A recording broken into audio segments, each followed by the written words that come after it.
Knockout পর্বে যেতে পারবে তো ব্রাজিল, নাকি গ্রুপ পর্ব থেকেই শেষ হবে ব্রাজিলের এবারের বিশ্বকাপ মিশন?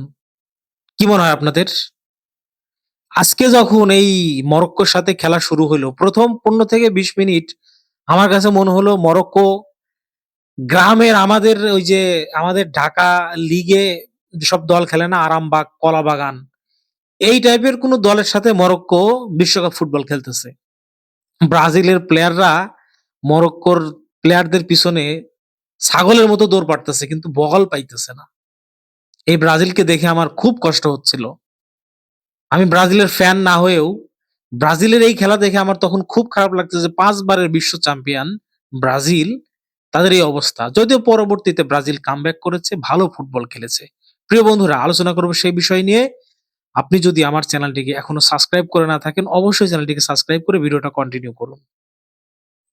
ব্রাজিল বিশ্ব ফুটবলের একটা বড় শক্তি, এতে কোনো সন্দেহ নেই। সর্বোচ্চ 5 বার বিশ্বকাপ তারা নিয়েছে। তাদের মানে দলে একসময় বিশ্বের অনেক বড় বড় তারকা ছিল, এখন তারা নেই। ব্রাজিল যেমন বড় দল, আমার মনে হয় ব্রাজিলের যারা ফ্যান রয়েছে তাদেরও মাইন্ডসেট একটু চেঞ্জ করা উচিত। আচ্ছা, আপনি যখন এই কথা বলেন একটা দলের সাথে ড্র করার পরে যে নেইমার আমাদের ছিল না, নেইমার থাকলে আমরা ম্যাচটা জিততে পারতাম, মানে এই কথা আপনি বলতেছেন, আপনি নিজের দলকে যে ছোট করতেছেন, এটাকে আপনি বুঝতে পারতেছেন? মানে একটা প্লেয়ার থাকবে না বলে আমরা ম্যাচ জিততে পারবো না, মানে এটা কি কোনো কথা হইতে পারে? এইটা কোনো বড় দলের কথা হইতে পারে? যারা বিশ্বকাপের কন্টেন্ডার, যারা বিশ্বকাপ জিততে চায়, তারা কি এই কথা বলতে পারে যে আমার দলে ওই প্লেয়ার নাই, আমরা জিততে পারি নাই, ও থাকলে আমরা জিততে পারতাম?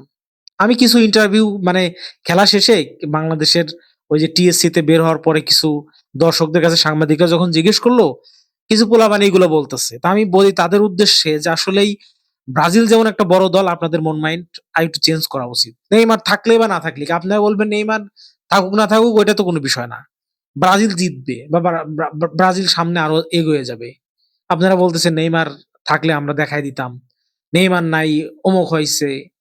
এগুলো আসলেই কোনো বড় দলের ফ্যানের কথা না। যাই হোক, সেই বিষয় নিয়ে কথা বলবো না। আমরা ম্যাচে ফিরি।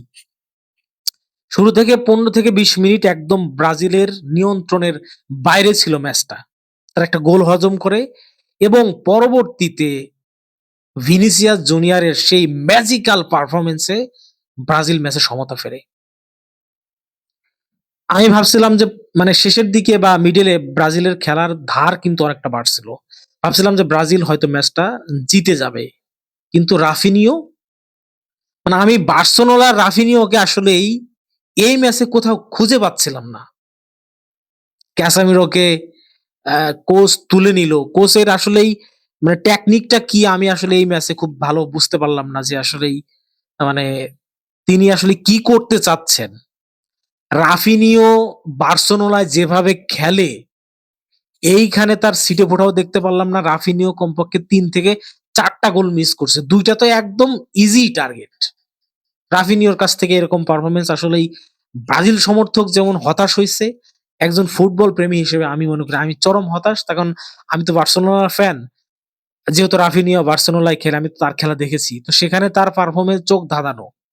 তার যদি 10% পারফরম্যান্সও আজকে ব্রাজিল দলের মধ্যে তার থাকতো, ব্রাজিল এই ম্যাচটা জিততে পারত। এছাড়া আমার ব্রাজিলের রাফিনিও বা ভিনির পারফরম্যান্স ছাড়া আমার তেমন কারো পারফরম্যান্স আমার চোখে লাগে না। যদিও মানে ব্রাজিলের গোলকিপার অ্যালিসন বেকার ২ টা ভালো বল ঠেকাইছে।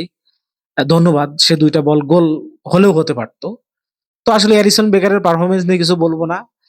ট্রাইবেকারে না গোলের পরিচয় হয় যে ট্রাইবেকারে সে কত ভালো সেভ করছে একটা দলকে। যাই হোক, এই ম্যাচে মোটামুটি ভালো ছিল। বাকি ব্রাজিলের ডিফেন্স নিয়ে আমার যথেষ্ট পরিমাণ সন্দেহ। আমি হতাশ ব্রাজিলের ডিফেন্স এত কিভাবে দুর্বল হয়। মরক্কো কতবার তাদের ডিফেন্স ভেদ করে ভিতরে ঢুকে পড়ছে, এটা দেখছেন তো। এখন এই ব্রাজিলের এই পারফরম্যান্স দেখার পরে আমার মনে এই একটা প্রশ্ন, ব্রাজিল নকআউট পর্বে যেতে পারবে তো? এই ব্রাজিলের ফ্যান যারা রয়েছেন আমি তাদের কাছে প্রশ্ন করতেছি, আপনাদের দলের প্রতি আপনাদের কি কনফিডেন্স? হাইতি এবং স্কটল্যান্ডকে হারায়া ব্রাজিল মানে নকআউটে সেকেন্ড রাউন্ড নকআউট পর্বে যাইতে পারবে তো? আজকে আমি হাইতি এবং স্কটল্যান্ডের খেলাটা দেখলাম। স্কটল্যান্ডের খেলাটা যথেষ্ট ভালো। গোছানো একটা খেলা। যদিও ২ টাই মিড রেঞ্জ এর দল। সমান তালে তারা খেলছে। তো এই ২ টা দলের সাথেই তো খেলবে। তো ব্রাজিলের কাজটা আমার মনে হয় হাইতি এবং স্কটল্যান্ডের সাথেও খুব বেশি সহজ হবে বলে আমার মনে হয় না। মরক্কোর কাছ থেকে আমি যে টাইপের পারফরম্যান্স এক্সপেক্ট করতেছিলাম, মরক্কো ব্রাজিলের সাথে তার থেকে বেটার ফুটবল খেলছে। সত্যি কথা এটা। আর ব্রাজিল যদি ব্রাজিলের মতো ফুটবল খেলতো, মরক্কোর তো আসলে এই ম্যাচে ড্র তো দূরের কথা। ২-৩ টা গোল খাওয়ার কথা। কিন্তু ব্রাজিল আসলে ব্রাজিলের মতো খেলতে পারতেছে না। আ নেইমার ইনজুরির কারণে নেই সেটা তো আমরা একদিন আগেই জানতে পারছি যে নেইমার খেলতে পারবে না। এখন নেইমার না খেলতে পারলে যে ব্রাজিল কোন ম্যাচ জিততে পারবে না, এইটা তো আসলে ব্রাজিলের মতো দলের কাছ থেকে এটা মানে শোনা এবং দেখাটা খুব কষ্টকর। ব্রাজিল তো এরকম একটা প্লেয়ার নির্ভর দল কিন্তু ব্রাজিল না। সো ব্রাজিলের ফ্যানদের এই জিনিসগুলো বলা বাদ দিতে হবে। তাদের দল পারফরম্যান্স খারাপ করছে এটা মেনে নিতে হবে এবং এটা বলা উচিত যে পরের ২ ম্যাচ আমরা কামব্যাক করব, ভালো ফুটবল খেলে আমরা নকআউট পর্বে যাবো। এটা বলা উচিত। তবে আমার আরেক জায়গায় আরেকটা কথা বলি আমি। এই ব্রাজিল এবং মরক্কো ম্যাচ নিয়ে কিন্তু আমি একটা ভিডিও বানিয়েছিলাম। সেইখানে আমি আমার প্রেডিকশন দিয়েছিলাম। আপনারা চাইলে ভিডিওটা দেখে আসতে পারেন। আমি বলেছিলাম যে এই ম্যাচে 50% সম্ভাবনা আছে ম্যাচটা ড্র হওয়ার। বাকি 45% সম্ভাবনা আছে মরক্কোর ম্যাচটা জিতার এবং অনলি 5% সম্ভাবনা আমি দিয়েছিলাম ব্রাজিলের ম্যাচটা জিতার।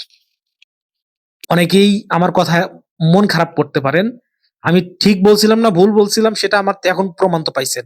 চাইলে ভিডিওটা দেখে আসতে পারেন যে আসলে আমি মানে প্রেডিকশনটা আমার ঠিক ছিল কিনা। তো যাই হোক, তারপরেও চাই ব্রাজিল আ কামব্যাক করুক। ব্রাজিল অবশ্যই বিশ্বকাপে টিকে থাকুক। কারণ সত্যি কথা বলতে আমাদের বাংলাদেশে যে ফুটবল উন্মাদনা সেটা কিন্তু ব্রাজিল এবং আর্জেন্টিনা কেন্দ্রিক। তো ব্রাজিলের মতো একটা বড় দল যদি বিশ্বকাপের শুরুতেই বাদ হয়ে যায় তাহলে বিশ্বকাপে বাংলাদেশের যে আমেজ সেটা নষ্ট হয়ে যাবে এবং একজন ফুটবল ফ্যান হিসেবে আমি সেটা কখনোই চাই না। আমি চাই ব্রাজিল সামনে যাক। আর্জেন্টিনার সাথে তাদের দেখা হোক না হোক সেটা তো পরের বিষয়। তবে তারা টুর্নামেন্টে টিকে থাকুক। আশা করি পরের ২ ম্যাচ জিতেই ব্রাজিল খুব ভালোভাবে সেকেন্ড রাউন্ডে যাবে। আপনার কি মতামত অবশ্যই কমেন্ট বক্সে জানিয়ে যাবেন।